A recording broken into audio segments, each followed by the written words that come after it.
Hello students, welcome to the next class of electrostatics where we will talk about Coulomb's law.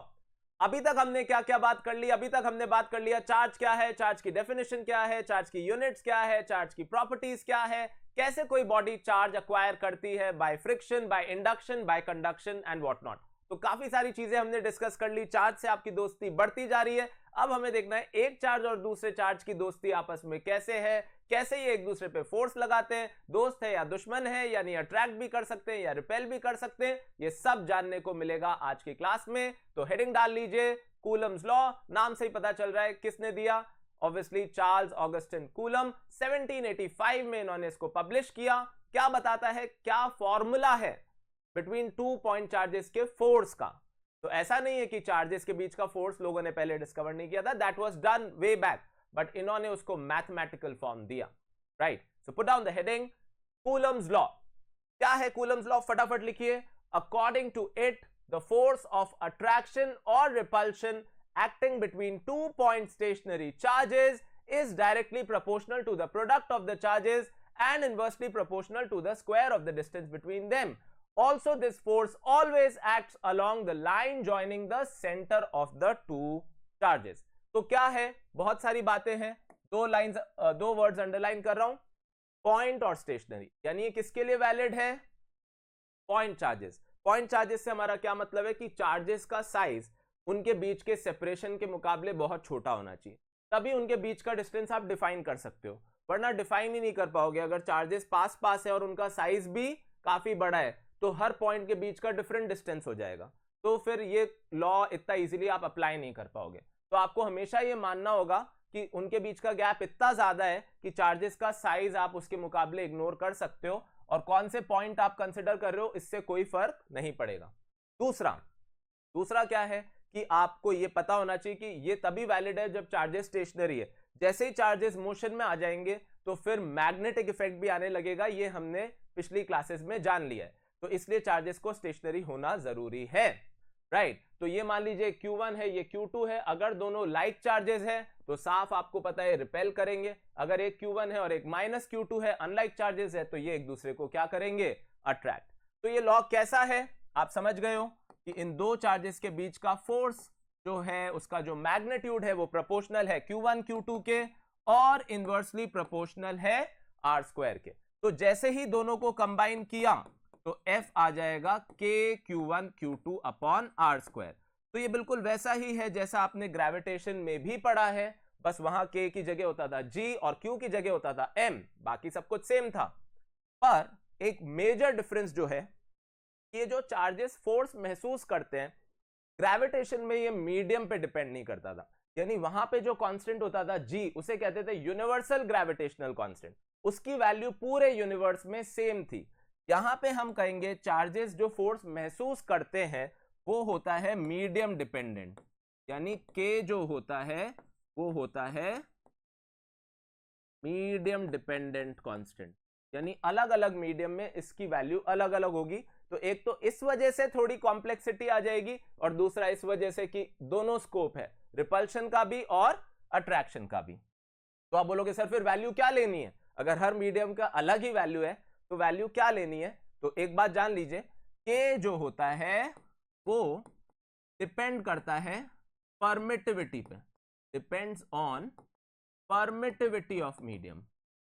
इस पे depend करता है permittivity. अब ये परमिटिविटी क्या होती है ये आने वाली क्लासेस में मैं आपको बताऊंगा।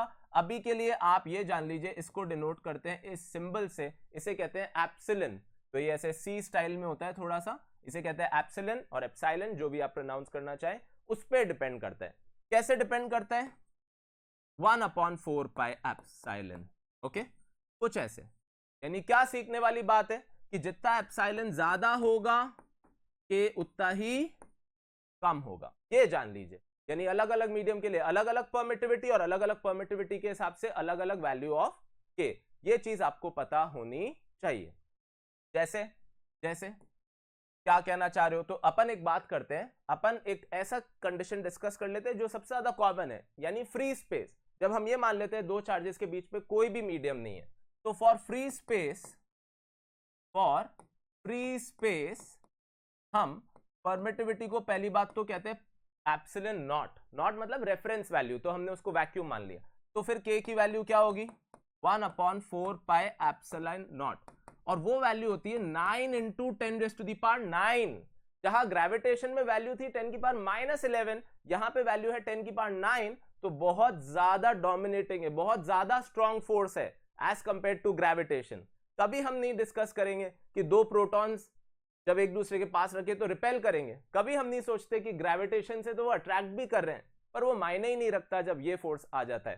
ठीक है, तो इसकी यूनिट क्या होगी न्यूटन मीटर स्क्वायर पर कूलम स्क्वायर। अच्छा, k की वैल्यू 1/4 पाई एप्सिलॉन नॉट क्या होगी 1, क्या होगी 1। अगर हम चले CGS में, तो CGS में क्या होगा ये 9 सेंटीमीटर स्क्वायर पर ESU स्क्वायर।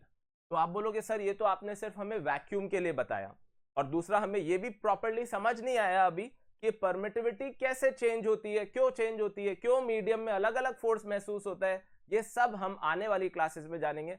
आज आपको ओवरवेल्म नहीं करना चाह रहे ये सारी चीजें डिस्कस करके, अभी के लिए आप बस ये जान लीजिए k की वैल्यू किस पे डिपेंड करती है, मीडियम पे डिपेंड करती है। कैसे करती है 1/4 पाई एप्सिलॉन। ठीक है, इसमें एक बात जरूर ये हो सकती है कि सर अगर कोई और मीडियम का क्वेश्चन होगा तो क्या होगा, तो दो बातें हो सकती है, या तो k आपको गिवन नहीं होगा, या तो k आपको गिवन नहीं होगा, k गिवन नहीं होगा और परमिटिविटी गिवन होगी, तो k निकालने का एहसान हम कर देंगे इस फॉर्मूले को यूज करके।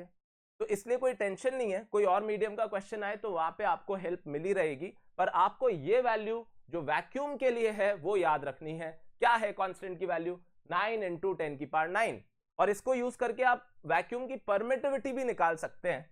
तो वैक्यूम की परमिटिविटी यहां पे लिख रहा हूं, आ जाएगी 8.85 इंटू 10⁻⁻12। तो आप समझ रहे हैं, इसको मैंने मैनिपुलेट कर लिया, और यूनिट क्या हो जाएगी न्यूटन -1 मीटर -2 कूलम +2, इसकी जस्ट ऑपोजिट। तो ये दो वैल्यूज याद रख लीजिए, वैक्यूम के लिए k और वैक्यूम के लिए परमिटिविटी। मैं रुकता हूं, आप एक बार कॉपी कर लीजिए, फिर आगे बढ़ते हैं।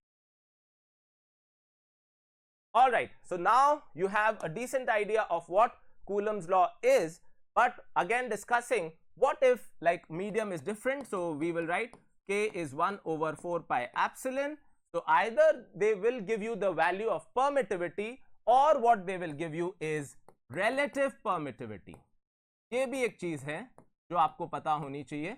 They will give you the value of relative permittivity, या उसी को हम लोग एक और नाम से जानते हैं, that is डाइलेक्ट्रिक कांस्टेंट।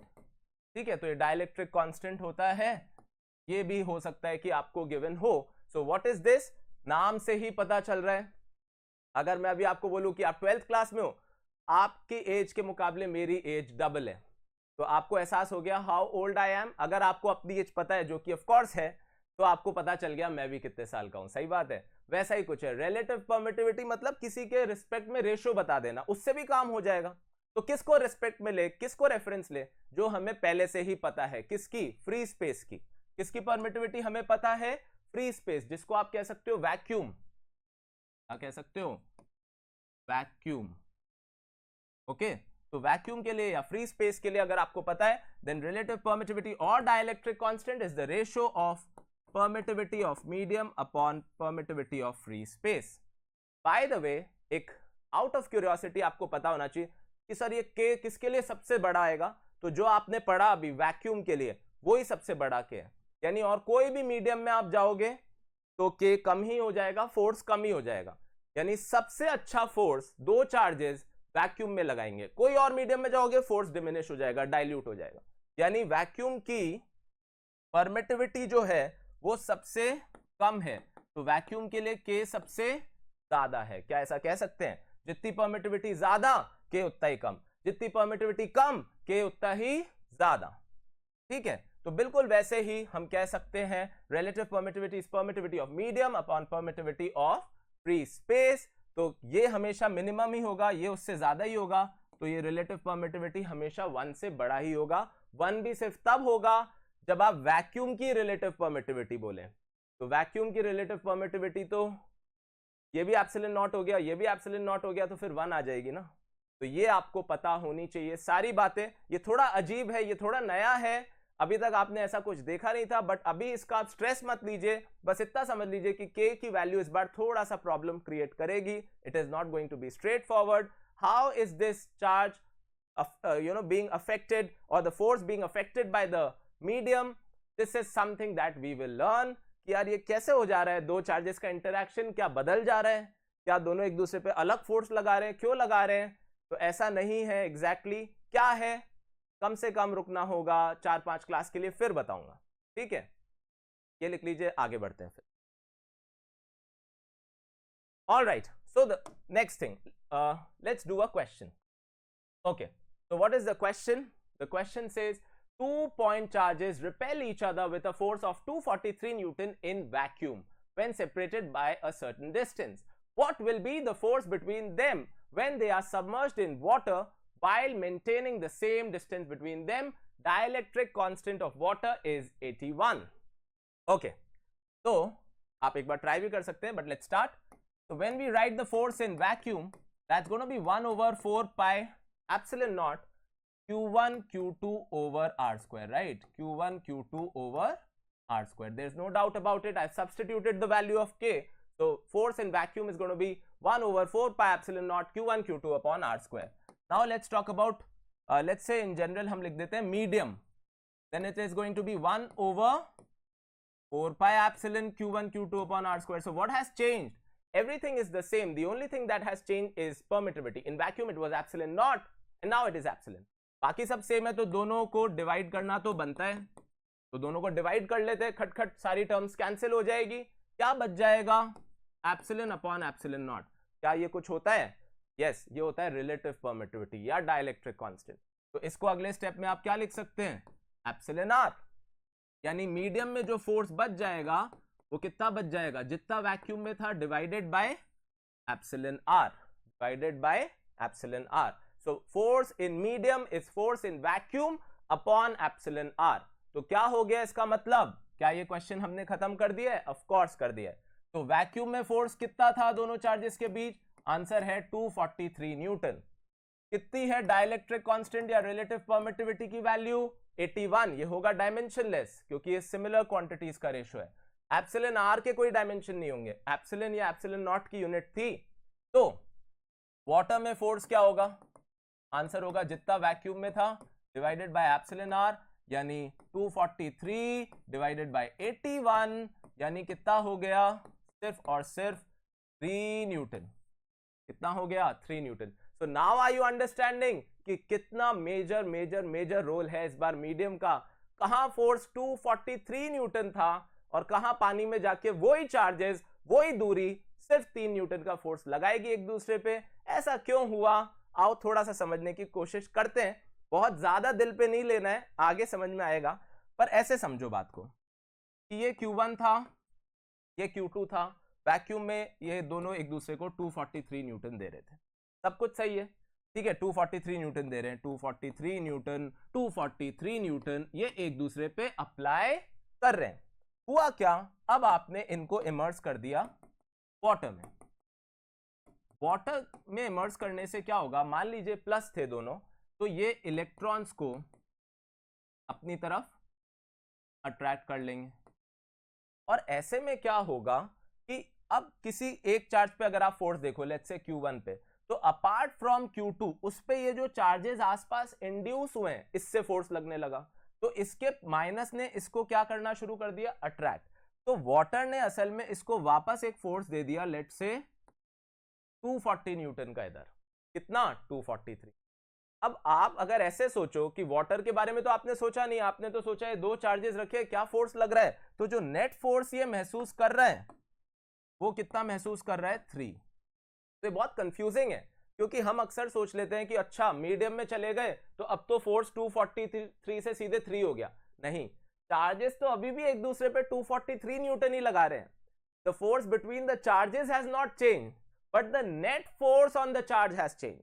तो जहां वो 243 महसूस कर रहा था, अब वो क्या महसूस करेगा? 3, thanks to the induction or polarization that has happened in water. तो ये एक थोड़ी अलग बात है. तो इसलिए हम कभी ये तो देखेंगे नहीं कि यार वाटर ने कितना, चार्ज ने कितना, हम तो हमेशा नेट फोर्स की बात करेंगे. तो नेट फोर्स अब कितना हो जाएगा? सीधे 3 न्यूटन। इसलिए आपको ये समझना होगा कि चार्जेस का इंटरैक्शन नहीं चेंज हुआ, वो अभी भी उतना ही है, पर चार्ज पे नेट फोर्स ये हो गया। तो ये जो फॉर्मूला है 1/4 pi epsilon Q1 Q2 upon R square, ये किसका फॉर्मूला है? नेट फोर्स जो चार्ज महसूस करेगा। अभी भी कोई बोले दोनों चार्जेस एक दूसरे पे क्या फोर्स लगाएंगे, तो वो अभी भी कितना है? 243। थोड़ी थोड़ी मेरी बात समझ आई होगी, बाकी हम धीरे धीरे जब इस टॉपिक को डिटेल में पढ़ेंगे तब समझ आ जाएगी। लिखिए, फिर आगे बढ़ते हैं। All right then, next thing, Coulomb's law in vector form. तो अब हम क्या करते हैं, थोड़ा सा वेक्टर्स इन्वॉल्व कर लेते हैं जल्दी से, तो बहुत ज्यादा जोर नहीं आएगा, आपको थोड़ी बहुत अंडरस्टैंडिंग है। लेट्स से ये Q1 है, ये Q2 है, और हम लोग क्या करने जा रहे हैं,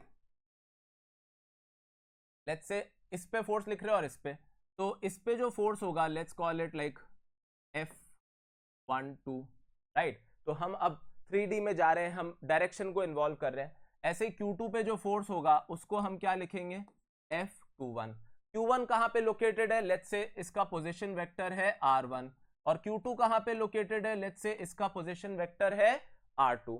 तो आप समझते हैं पोजीशन वेक्टर ये है, तो यहां से यहां जब हम लाइन ज्वाइन करेंगे इसे हम कहेंगे डिस्प्लेसमेंट वेक्टर। क्या कहेंगे? Displacement vector. पहला वेक्टर जो मान लीजिए 1 से शुरू हो रहा है और 2 पे खत्म हो रहा है, जो कहां से शुरू हो रहा है? 1 से शुरू हो रहा है और 2 पे खत्म हो रहा है, right. So this is the displacement vector starting from 1 and ending eight 2, starting from 1 and ending eight 2, ठीक है। तो इसको मैं क्या बोल देता हूं? R21। क्या बोल देता हूं? R21। यानी R21 क्या हो जाएगा, जो एनसीईआरटी का भी कन्वेंशन है, R2 minus R1। What is R21? R2 minus R1। समझ लीजिए इस बात को, R21 क्या है? R2 minus R1। Similarly R12 क्या है? R1 minus R2। R12 क्या है? R1 minus R2। यानी ऐसा डिस्प्लेसमेंट वेक्टर जो कहां से शुरू हुआ?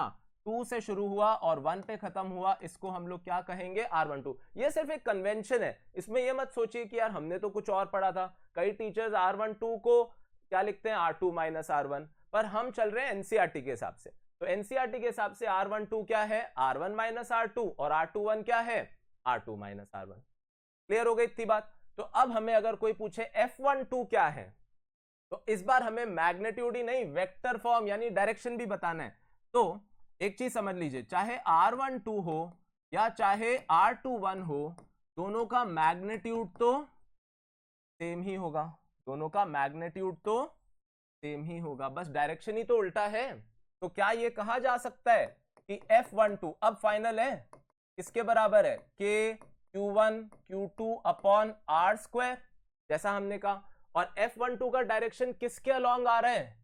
F12 किसके अलोंग आ रहा है? R12।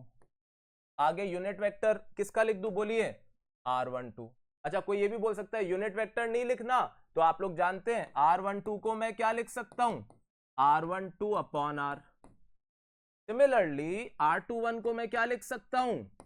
R21 vector upon R।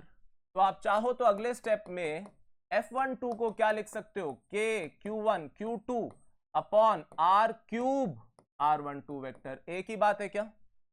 R12 vector.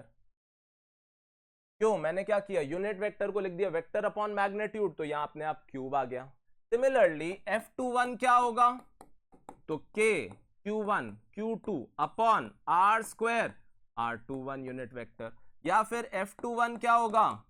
K Q1 Q2 upon R cube R21 vector. तो ये किसकी वैल्यू आ गई? F21 की। ये किसकी वैल्यू आ गई? F12। ऐसे ही लगने चाहिए ना फोर्स, दोनों लाइक चार्जेस। अब आप बोलोगे अरे सर कल को अनलाइक चार्जेस हुए, कल को एक प्लस हुआ एक माइनस हुआ, फिर क्या करोगे? फिर तो फोर्स ऐसे नहीं बल्कि ऐसे लगेगा। कल को दोनों प्लस हुए या दोनों माइनस हुए तब तो आपकी बात सही हो गई, पर एक प्लस है और एक माइनस है तब तो आपकी बात गलत हो गई ना, क्योंकि फिर तो F12 उल्टा R21 के अलोंग लगेगा और F21 R12 के अलोंग लगेगा। तो एक ही बात बोलूंगा, always always substitute charge with sign, always substitute charge with sign, तो अगर आप चार्ज को साइन के साथ डालोगे तो ये कंट्रोवर्सी खत्म हो जाएगी, क्योंकि दोनों प्लस होंगे या दोनों माइनस होंगे तब तो ये हो ही गया। पर अगर एक प्लस और एक माइनस है तो यहाँ माइनस जिंदा बच जाएगा, वो माइनस इसको पलट देगा, क्योंकि आप क्लियरली देख पा रहे हो कि R12 R21 का क्या है, इक्वल एंड ऑपोजिट। थोड़ा बहुत वेक्टर्स इन्वॉल्व हो गया है, बट आई होप आप समझ सकते हो इतना वेक्टर्स। तो R12 किसके बराबर होता है, नेगेटिव ऑफ R21, और सिमिलरली F12 किसके बराबर होगा, नेगेटिव ऑफ F21। तो कूलम को भी न्यूटन की बात तो माननी होगी, कूलम को भी न्यूटन की बात तो माननी होगी, कूलम भी न्यूटन्स लॉ, थर्ड लॉ तो फॉलो करेगा ही। F12 किसके बराबर होगा, F21। ये चीजें क्या है, ज्यादा नहीं दिमाग लगाना, इतना सा याद रखना है कि F12 किसके अलॉन्ग है, R12, अगर दोनों लाइक चार्जेस हैं। अनलाइक है तो अपने आप माइनस इसको पलट देगा। दूसरी बात, R12 क्या होता है, R1 माइनस R2, और R21 क्या होता है, R2 माइनस R1। इतना कॉपी करिए, इसको अप्लाई करते हैं एक न्यूमेरिकल में, फिर पूरी बात समझ आ जाएगी। ऑलराइट, तो कुछ क्वेश्चंस कर लेते हैं फटाफट से। फर्स्ट क्वेश्चन है, point charge of 3 microcoulomb is 12 centimetre distant from a second. ये सिर्फ मैं क्वेश्चन ऐसा करा रहा हूं आपको आइडिया देने के लिए कि वैल्यूज कैसे पुट करनी है। तो क्वेश्चन फर्स्ट का आंसर क्या हो जाएगा, F is equals to K Q1 Q2 upon R square. कई लोग पूछ सकते हैं सर K कौन सा लेना है, तो आंसर है वैक्यूम वाला। कौन सा लेना है, वैक्यूम। कुछ नहीं लिखा हो तो मीडियम हमेशा वैक्यूम मानना है। तो F क्या हो जाएगा, 9 into 10 to the power 9। Q1 की जगह हम लिख देंगे 3 इंटू 10 की पावर माइनस 6। Q2 की जगह हम लिख देंगे 1.5 इंटू 10 की पावर माइनस 6। अब आप ये बोल सकते हो सर माइनस क्यों नहीं लिखा, भाई अभी तो हम सिर्फ मैग्नीट्यूड निकाल रहे हैं ना, कोई डायरेक्शन तो बता ही नहीं रहे, इसलिए हम यहाँ माइनस लिखना कोई जरूरी नहीं है।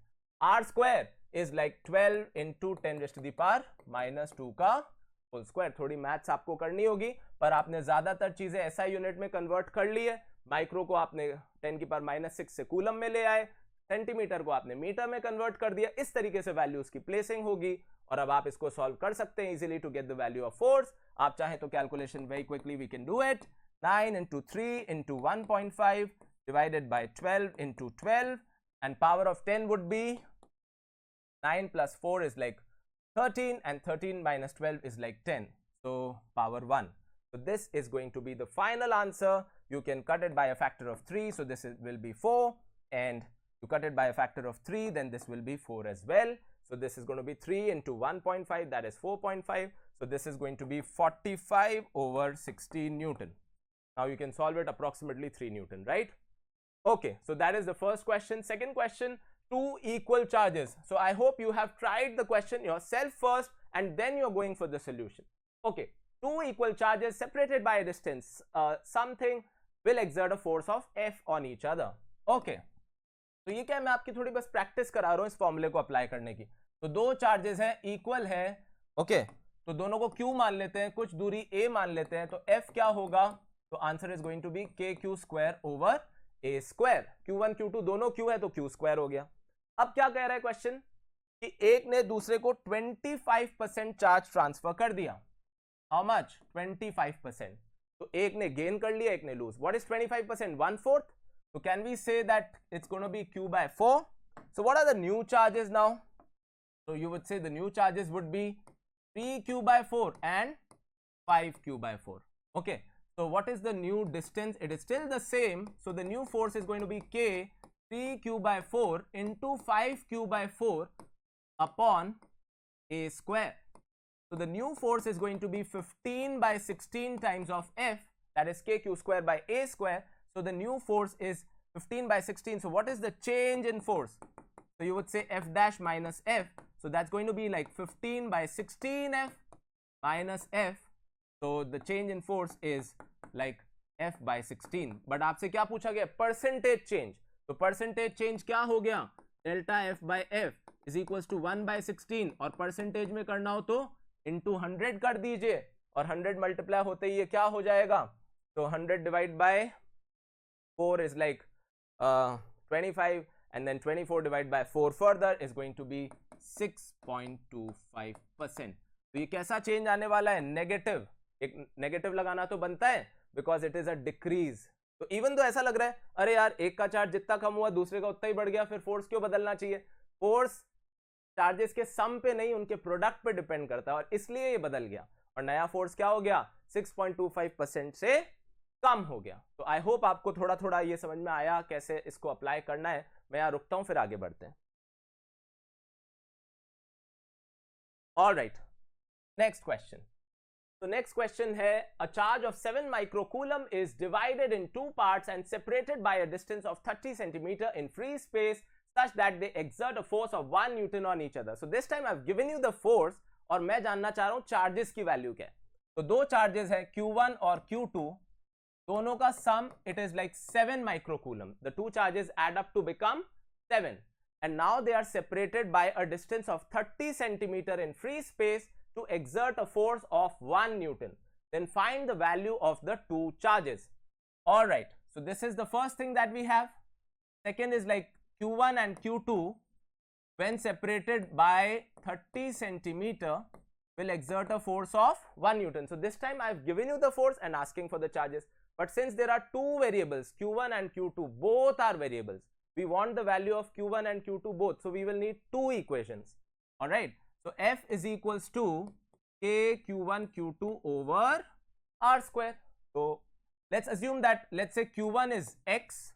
Can we do that? Let's assume Q1 is X, then Q2 is going to be 7 minus X, isn't it?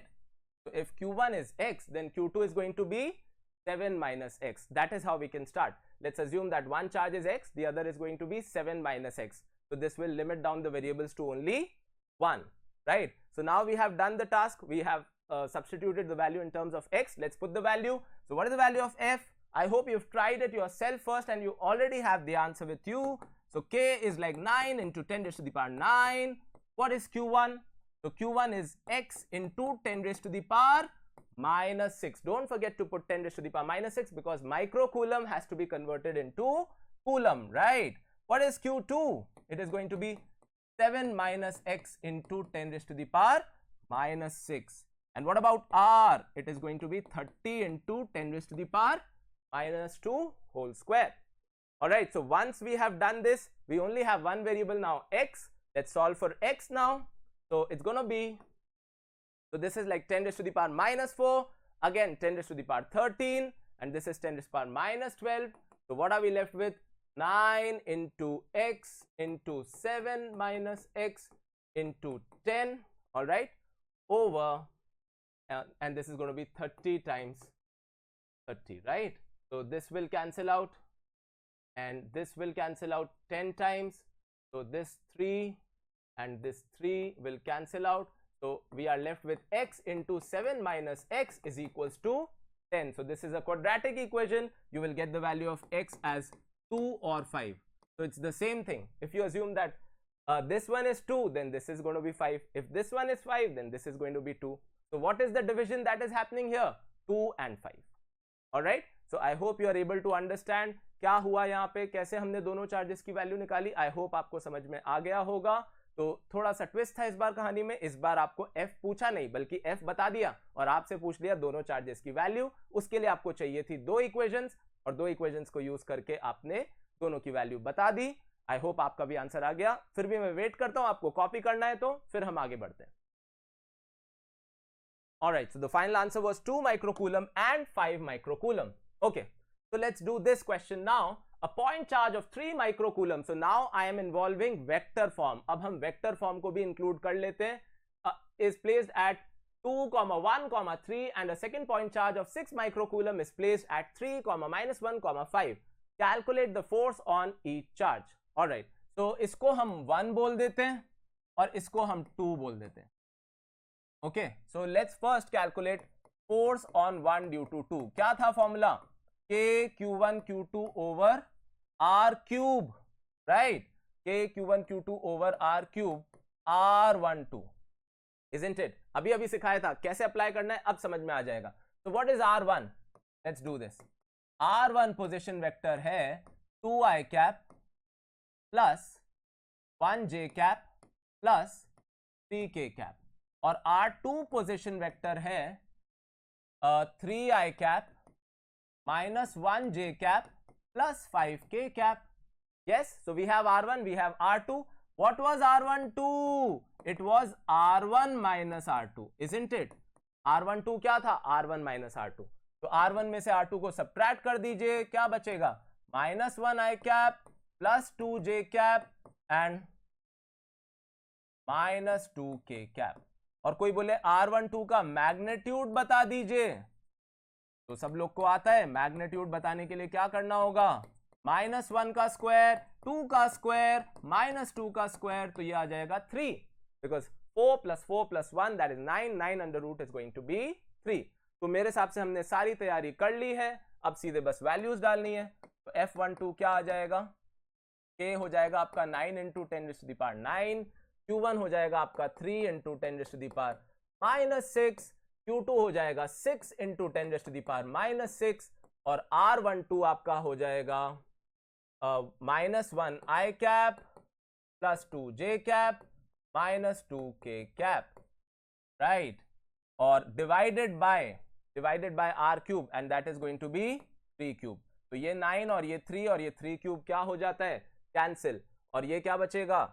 6 × 10⁻⁻3, right. और आगे क्या लिखा है? -1 I cap plus 2 J cap -2 K cap. तो ये हो जाएगा. अब आप सॉल्व कर सकते हैं इसको.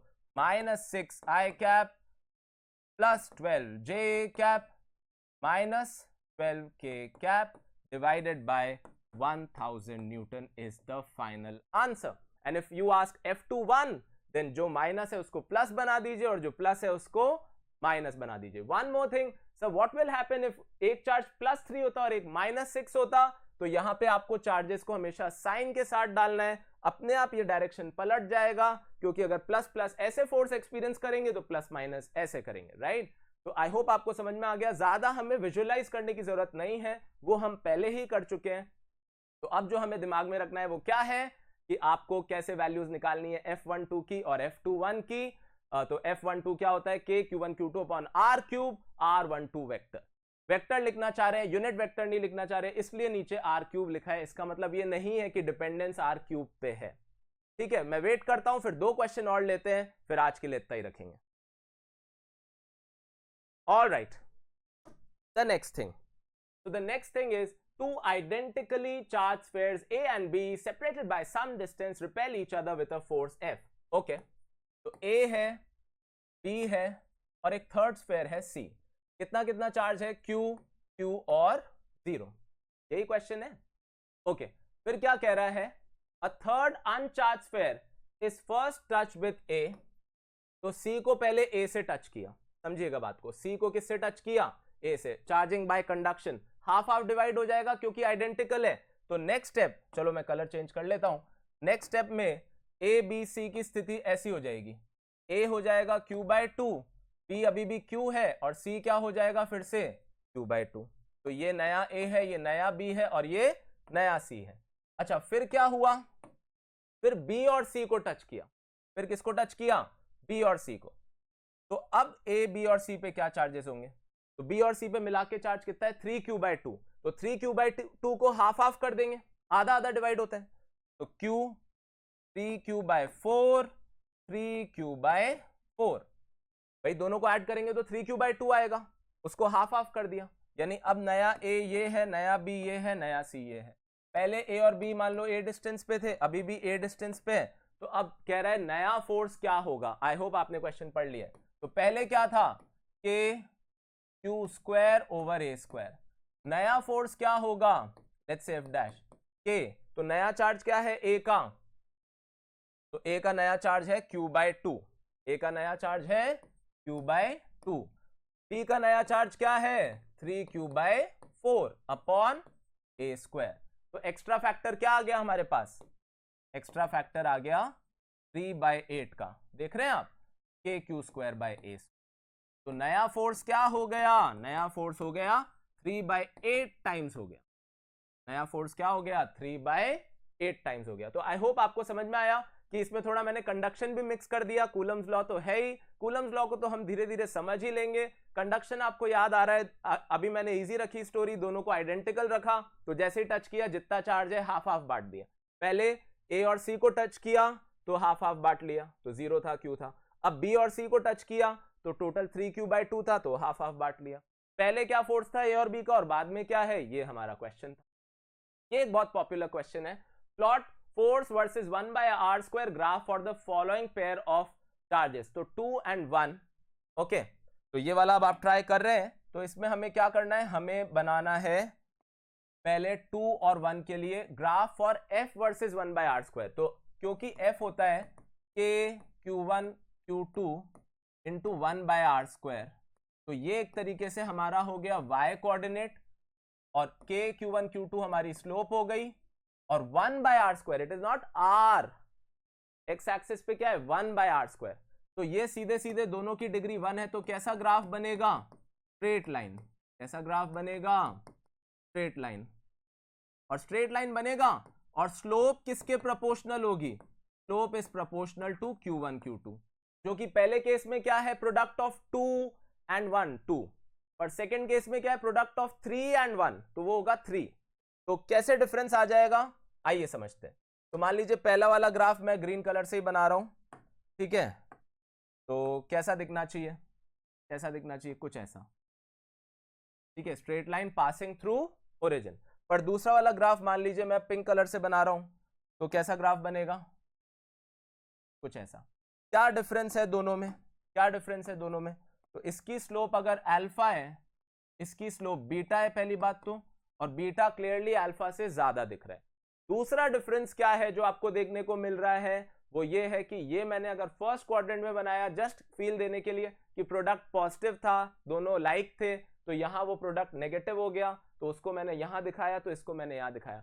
tan अल्फा किसके प्रोपोर्शनल होगा, 2 के, और tan बीटा किसके प्रोपोर्शनल होगा, 3 के। यानी tan alpha upon tan beta जो कि आपका स्लोप होता है, ये किसके बराबर हो गया, 2/3 के। तो आई होप आपको कूलम्स लॉ क्या है समझ में आ गया होगा। के का हमने थोड़ा पोस्टमार्टम किया, वो समझ में आ गया होगा। वेक्टर फॉर्म थोड़ा सा नया है, या हो सकता है अगर आपने ग्रेविटेशन में ऑलरेडी इसको पढ़ रखा है तो आप समझ गए होंगे कि क्या छोटा सा ट्विस्ट आ गया। वहां पे लाइक मासेस अट्रैक्ट करते थे, पर यहां पे लाइक चार्जेस रिपेल करते हैं। एनसीईआरटी वाला कन्वेंशन हमने फॉलो किया कि F12 किसके अलॉन्ग एक्ट करता है, R12, और F21 किसके अलॉन्ग एक्ट करता है, R21। R12 क्या होता है, R1 माइनस R2, R21 क्या होता है, R2 माइनस R1। कैसे ये होता है, ये आपको आई होप समझ आ गया होगा। अगर आप मेरी बात ध्यान से सुन रहे थे और इधर उधर डिस्ट्रैक्ट नहीं हो रहे थे, तो आई होप ये न्यूमेरिकल्स भी आप कर पाए होगे। तो आज के लिए तो इतना ही रखेंगे इस पर्टिकुलर वीडियो में। अब हम अगली क्लास से थोड़ा सा हम लोग डिस्कस करने वाले हैं फिर अलग अलग थीम्स। तो आज इतना ही रखेंगे, अगली क्लास में हम लोग डिस्कस करेंगे अलग अलग क्या थीम्स हैं न्यूमेरिकल्स की। बहुत कुछ होगा सीखने के लिए, आसान होगा अगर आप अभी तक की सारी चीजें प्रॉपर्ली रिवाइज कर लेंगे। 12th क्लास में याद रखिए, अर्ली लीड हमेशा आपको बहुत फायदा देगी। तो शुरू ऐसे नहीं होना चाहिए, स्लो स्टार्ट हो और धीरे धीरे पेस पकड़ेंगे। 12th में उल्टा है, ये 11 जैसा नहीं है। 11 में ऐसा था कि पहले स्लो स्टार्ट फिर पेस पकड़ना था, पर 12th में हमें डे 1 से एक्सेलरेटर दबा के रखना है, तभी लास्ट में हम होता है ना कि काम रह पाएंगे, वरना बहुत पैनिक करना स्टार्ट कर लेंगे। ठीक है, alright students, thank you so much for your time and I will see you very soon in the next video. Bye bye. If you enjoyed this video, please don't forget to like, share and subscribe to our channel.